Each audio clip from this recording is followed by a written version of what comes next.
आषाढी एकादशी निमित्त श्री क्षेत्र पैठण येथे दर्शनासाठी तब्बल 2 लाख भाविकांनी हजेरी लावली।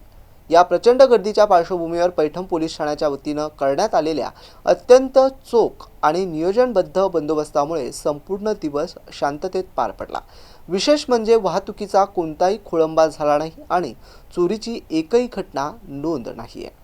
भाविकांच्या सुरक्षेसाठी पोलीस प्रशासनाने 2 शिफ्टमध्ये विशेष बंदोबस्त तैनात केला होता। या बंदोबस्तात 14 पोलीस अधिकारी आणि 119 पोलीस अंमलदारांनी दिवसरात्र सेवा बजावत कायदा व सुव्यवस्था अबाधित राखली आहे। मंदिर परिसरात दर्शनासाठी येणाऱ्या भाविकांची गैरसोय होऊ नये यासाठी विशेष दर्शन रांगेचे नियोजन करण्यात आले होते। तसेच शहरातील वाहतूक सुरळीत राहावी यासाठी प्रभावी वाहतूक व्यवस्थापन करण्यात आले होते। चोरीच्या घटनांना आळा घालण्यासाठी पैठण पोलिसांनी शहरातील विविध ठिकाणी सराईत चोर आणि संशयित व्यक्तींचे फोटो असलेले जनजागृती पर बॅनर लावण्यात आले होते। या उपाययोजनांचा सकारात्मक परिणाम दिसून आलाय। दिवसभरात चोरीची एकही घटना ठाण्यात नोंदवली गेली नाही। पोलीस अधीक्षक प्रकाश जाधव, अप्पर पोलीस अधीक्षक प्रशांत स्वामी यांच्या मार्गदर्शनाखाली पोलीस निरीक्षक महादेव गोमारे आणि त्यांच्या पोलीस पथकाने चोख बंदोबस्त ठेवला होता। यामुळे आषाढी एकादशीचा उत्सव अत्यंत शांततापूर्ण आणि सुरक्षित वातावरणात पार पडलाय। गौतम बनकर, एमसेन न्यूज, पैठण, छत्रपती संभाजीनगर।